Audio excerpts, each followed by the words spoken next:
Story 1. The Lost Keys of Wilder Bay. I was 16 when it happened, just old enough to believe I was invincible, but still young enough to be terrified by the dark. It was late August, right before school started up again, and I'd been staying with my aunt and uncle at their house in Wilder Bay. Not much happens in that town, especially once the summer crowds go home. Just a skeleton boardwalk, shuttered shops, and the sound of the ocean chewing on the coast like it's bored. My uncle's place was on Shorepine Drive, barely a block from the beach. I loved it there. That old house creaked and moaned with the wind, but it felt alive. I used to run track back home, so even while I was staying in Wilder Bay, I'd make myself go for nightly jogs to stay in shape. Plus, running in the dark felt like a ritual. Like if I ran far enough, I'd leave all my teenage anxiety behind me. It was about 10:30 that night. I left the house in an old hoodie and some athletic shorts. I never took my phone, not because I was being smart, but because I hated the way it bounced in my pocket. Only thing I brought was my house key and my old Casio watch with the backlight. The boardwalk stretched out like an empty ribcage beneath my feet. I could hear the creaking of wood, faint and rhythmic with my steps. The air smelled like salt and wet lumber, and each breath felt oddly sharp. I zoned out the way you do after a mile or two, letting my thoughts melt into the sounds of my sneakers tapping the boards. Then came the clink. I knew that sound. I stopped, instantly reaching for my pocket. Empty. No way, I whispered. I crouched low, peering through the cracks of the boardwalk. Nothing but a wall of black beneath me. My stomach turned. I cursed under my breath, louder than I meant to. I couldn't go back without the key. My uncle had been strict about it, lock the door no matter what. No excuses, Theo. It was the one rule he hammered into me. I still don't know why he was so intense about it. Wilder Bay was quiet. Peaceful. I hopped off the side of the boardwalk and onto the sand. The tide was low, and the moon barely visible through a gauzy sky. I ducked under the boardwalk, using the backlight on my watch to cut through the dark. Immediately, the smell hit me, like wet rot and old beer. I nearly gagged. The underside was worse than I remembered. Trash, seaweed, rusted bottle caps. I shuffled forward, my shoes sinking into the sand. I thought I saw a glint, something metallic. I dropped to my knees and dug. Nothing. Just wet sand and crushed soda cans. I moved a few feet and tried again. Still nothing. I kept crawling, swiping the ground with my hands, whispering curses, until frustration started to churn in my chest. I climbed back onto the boardwalk, stood exactly where I had stopped, and tried to remember the angle. That's when I had an idea. I untied one of my shoelaces and slipped it through the planks, letting it dangle as a marker. I stepped back, satisfied, until the lace was yanked down in a quick, unnatural jerk. Gone.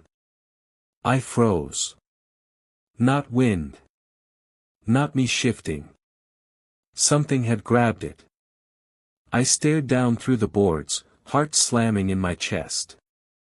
Whoever, or whatever, was under there had taken my shoelace. And maybe my key too. I backed away. I was about to bolt. But then I remembered, the key had the address on it. Our house. That thing, person, had my way in. Anger drowned my fear. I dropped back down and crawled under again, slower this time. Every inch forward made my skin prickle. I held my breath, flashlight trembling in my hand. Nothing. Then, a shuffle to my left. I spun. Nothing there. Another shuffle. Behind me this time. I turned. Again, nothing. My breathing got shallow. It was close. Closer than I wanted to admit. That's when I noticed, there were more than one. Footsteps. Scraping. Breathing. Not loud, but too many for it to be a raccoon or some random local. I turned to crawl back, trying to stay calm. Just as I reached the edge, something latched onto my ankle. Cold. Sharp. Fingers. I screamed. It wasn't human, not really. The grip was all wrong. Too strong. Nails dug into my skin. I kicked, hard. My heel connected with something that gave a wet crunch, and the grip loosened. I didn't stop. I scrambled out, elbows raw, sand in my mouth, lungs on fire. I ran. I didn't stop until I saw my uncle's porch light. I hammered the door like I was being chased by hell itself. He opened it, yelling, furious. But when he saw the bloody scratch marks on my leg, his face changed. He didn't ask more questions. He just picked up the phone and called the police. Next morning, we changed every lock. Got motion lights. My uncle barely spoke. I could tell he knew something. Something he wasn't telling me. 3 days later, I found my shoelace. It was tied neatly around the doorknob. I don't run the boardwalk anymore. Story 2. The Man Who Stood Still. I've always liked walking alone at night. Not in a creepy, main character of a true crime podcast, kind of way, more like a way to clear my head. Especially when I'm back in my hometown of Lighthouse Hollow, a small New England beach town that basically shuts down from November to March. My parents still live there, and during winter break from college, I usually stay a week or two. The cold air, the salt smell, the sound of waves under the pier, all of it hits differently when the boardwalk is empty and quiet. One night over break, I decided to walk the length of the shoreline trail that curves along the dunes. I didn't bring headphones. Didn't bring my phone. Just my gloves, hoodie, and the old analog watch I've had since high school. It was just past 11 p.m. The streets were dead. Even the streetlights were spaced wide enough that parts of the trail went completely dark between them. That was the first time I saw him. At the far end of the boardwalk, near the shuttered ice cream stand, was a man. Still. Perfectly still. I mean statue still, no shifting weight, no shivering, no pacing like a fellow insomniac. He was just standing there, facing my direction. I couldn't see his face, just the silhouette under a hood. I slowed down for a second. But then I told myself it was nothing. Probably just someone else out clearing their head. Happens all the time, right? I kept walking. But every couple minutes, I'd glance back over my shoulder. He was closer. Still not moving, still not doing anything. Just closer. I didn't hear footsteps. I didn't hear anything. But he'd closed half the distance between us. I picked up the pace, trying to keep it casual. Still telling myself I was imagining things, maybe it was someone else altogether. But the feeling in my chest, that low-level buzz of fear, like static under your skin, told me otherwise. I walked faster. I tried not to look back again, but the tension in my shoulders was unbearable. I had to. He was even closer now. Maybe 20 feet. Same posture. Not moving. Not breathing, from what I could tell. That's when it hit me. He only moved when I wasn't looking. I stopped walking. I stared at him. For maybe a minute straight. He didn't move an inch. No swaying, no leaning, no visible breath in the cold. I took a few steps backward, never breaking eye contact. And then I turned and ran. I sprinted toward the public lot where my car was parked, not even caring if I looked insane. The entire boardwalk was silent except for the sound of my shoes hammering the wood planks. I fumbled with my keys as I got to the car, hands trembling too much to aim the remote unlock. I finally hit the button. The car flashed. I jumped inside and slammed the door shut. I jammed the key into the ignition, twisted hard, and threw the car into reverse. And then I saw him.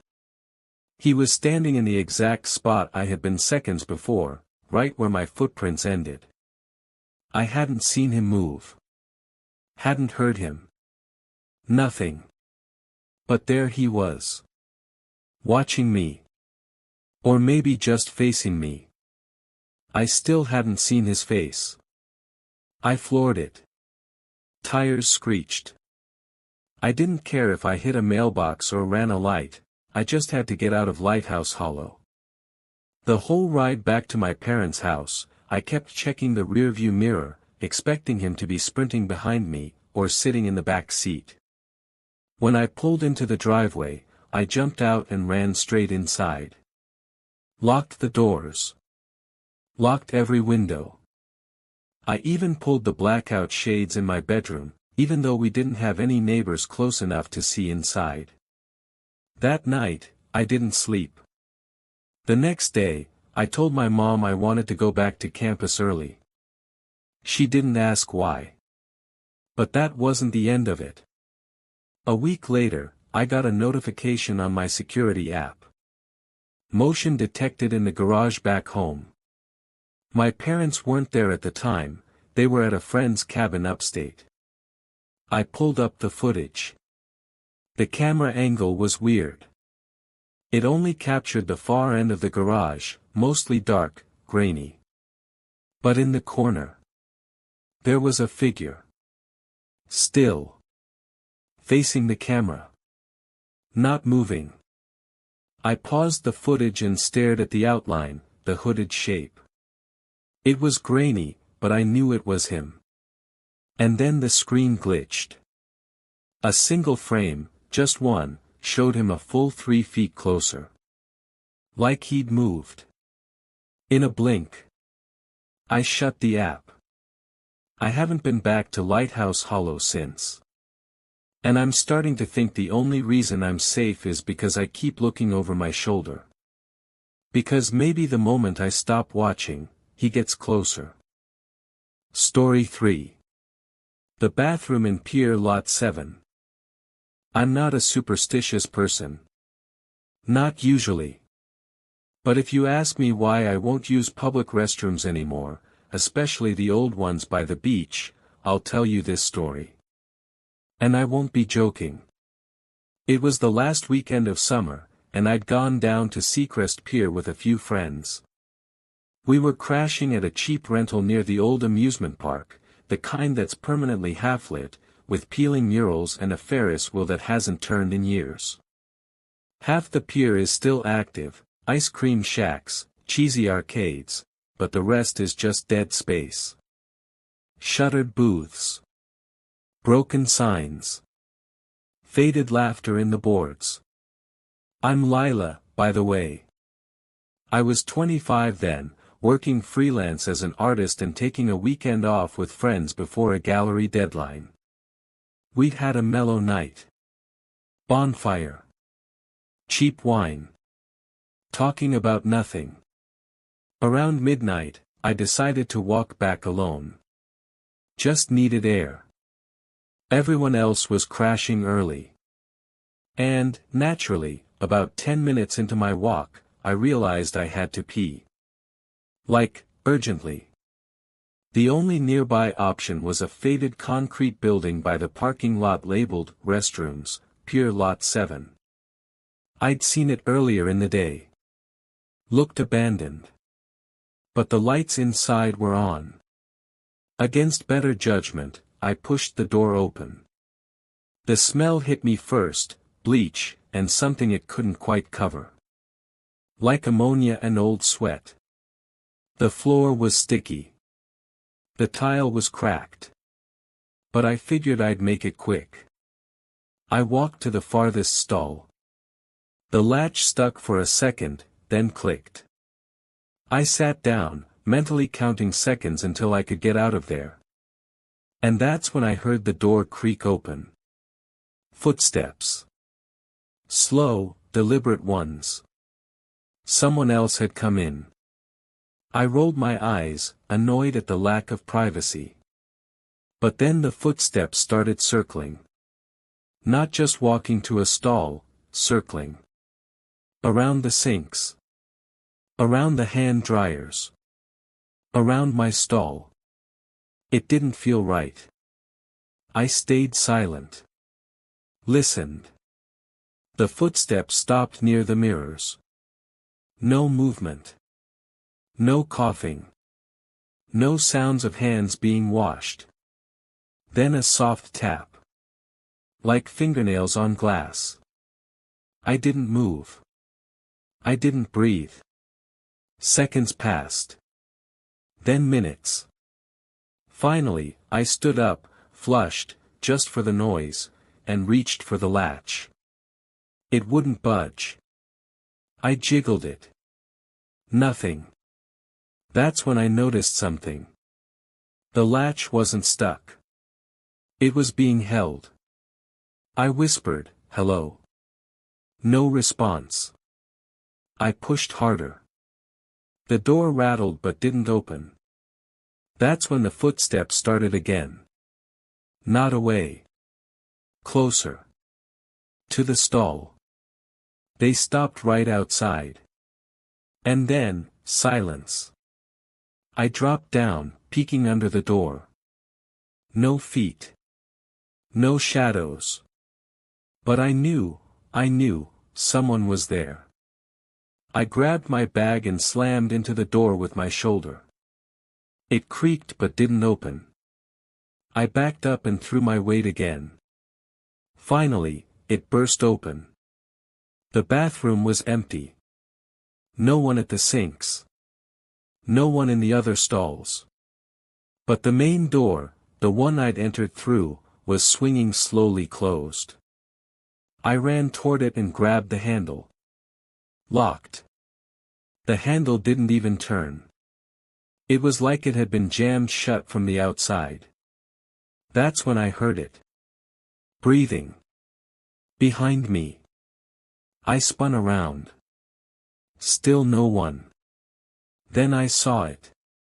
One of the stall doors was slightly ajar. Not mine. A different one. It creaked open just a hair more. I froze. A pair of hands slowly curled over the top of the door. Pale. Thin. Fingers too long. Nails yellowed and sharp. Then a face rose into view. It was a man, if you could even call him that. His skin was almost translucent. Greasy black hair clung to his forehead.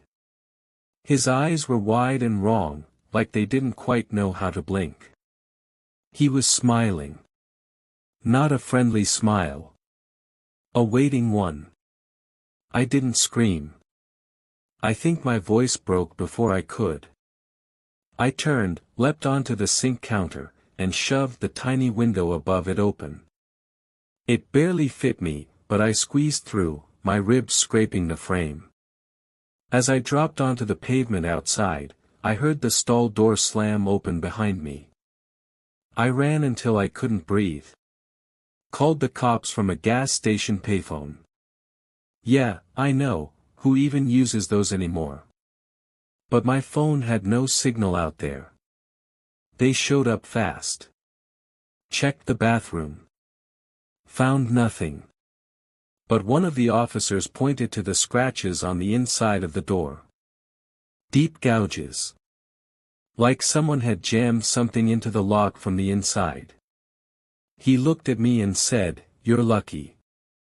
I didn't feel lucky. I haven't set foot in a public bathroom since. And every so often, when I see mirrors in low light, I swear I catch a glimpse of those two long fingers in the reflection.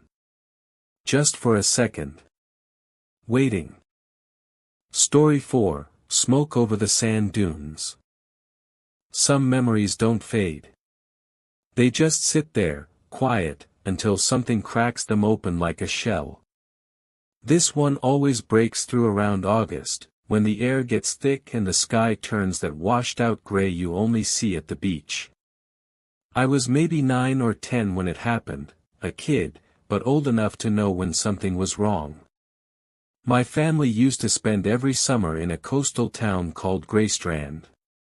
My grandparents owned a big, weather-beaten house on Driftwood Road, just a couple blocks from the shoreline. Every summer, that place filled up with relatives like a nesting doll, cousins, aunts, uncles, all crammed in with sand on their feet and sunburns on their backs. Greystrand was famous for two things, taffy, and the dunes. The dunes weren't natural, they were built up after some massive hurricane in the 90s. Locals used to joke that the beach had grown walls. From the boardwalk, you couldn't even see the ocean anymore. Just miles of sculpted sand, tall as rooftops, meant to protect what was left of the town. That summer was different. I remember the warnings about another storm. I remember my parents fighting over whether we should go home early. I remember how empty the town started to feel, like everyone had vanished except us. And I remember the fire. I'd gotten into some dumb argument with my older cousin, maybe about whose turn it was on the old Game Boy. I stormed out without telling anyone, through the sliding glass door, barefoot on the deck. I didn't even think about the curfew. Technically, no one was supposed to be on the beach after dark. But Greystrand had always felt safe. It was the kind of town where you could leave your bike unlocked outside a diner, and it'd still be there the next morning. The boardwalk was deserted. Not just quiet, empty. Not a soul in sight. Even the wind felt too still. I remember that strange silence more than anything. Like the whole world had sucked in a breath and refused to let it out. And then I saw it. Smoke. A thin, spiraling trail of it rising behind one of the dunes. It was too far down the beach to be a grill, and there was no sound. No laughter. No music. Just the steady curl of gray. I should have turned back. But I was a curious kid. And I thought maybe someone was breaking the same beach rules I was. Maybe I'd find other kids, maybe even cool older ones who'd let me hang out. I climbed the dune, feet slipping in the sand. It was taller than I expected. When I reached the top, I looked down and saw a fire. Not a bonfire. A controlled fire. Neat. Contained. Built into a perfect ring of black stones. And nobody was around. No coolers. No towels. No people. Just fire. I slid down the other side and approached. The heat stung my face, and the smell wasn't wood. It was sharp. Acrid. Almost chemical. That's when I noticed the objects in the flames. Clothes. Not adult stuff. Kid stuff. T-shirts. Sneakers. A bright blue backpack. And photographs. Half-burnt Polaroids, curling at the edges. I reached down and pulled one from the edge of the fire before it turned to ash. It was a picture of a boy. He was maybe my age. Standing in front of what looked like a house. A house that looked eerily similar to my grandparents', same porch, same faded shutters. The weirdest part. He kind of looked like me. Not just, oh, a generic kid. I mean really looked like me. Like, if you told me it was my twin, I'd believe you. I felt sick. I dropped the photo and turned around, ready to bolt. That's when I heard a voice. Hey. It was male. Deep. Hoarse. I looked up the dune and saw a man staggering toward me from the beach. He was barefoot, shirtless, and bald, wearing tattered shorts. His skin was sunburnt raw and peeling. He saw me and grinned. "Don't go anywhere," he said. I froze. My legs didn't listen. My brain screamed to run, but my body felt filled with lead. Then he started moving faster. That snapped me out of it. I turned and ran, up the dune, sliding and crawling. I could hear him behind me, muttering things I didn't understand. Something about the match and the mirror boy. I didn't look back. I just ran. When I reached the top, I felt a sharp sting on my ankle. Fingers. He'd grabbed me. But I kicked hard, sand flying into his face, and he slipped. I tumbled down the other side, rolled onto my feet, and kept running. All the way home. I never told my parents. I was too scared of getting in trouble for sneaking out. Too scared they wouldn't believe me. But the memory never left. Not the picture. Not the voice. Not the way that man looked at me, like he knew me. Like I was someone he'd been waiting for. A few years ago, I finally tried to find Greystrand on Google Maps. It's not there. The town doesn't show up. Not by name. Not by coast. I even asked my mom, casually, if she remembered that summer. She paused and said, "I'm not sure we ever went to Greystrand. Are you thinking of Seabourn?" I'm not. I remember Greystrand. I remember the dunes. The photo. The fire. And that man, whispering in the dark, "Don't go anywhere." I still see his face sometimes. In dreams. In reflections. In places where smoke shouldn't be. I think he's still looking for me. Or maybe waiting. This story has come to an end. Ever had something like this happen to you? Tell me in the comments. Subscribe and hit the bell so you don't miss the next true horror story.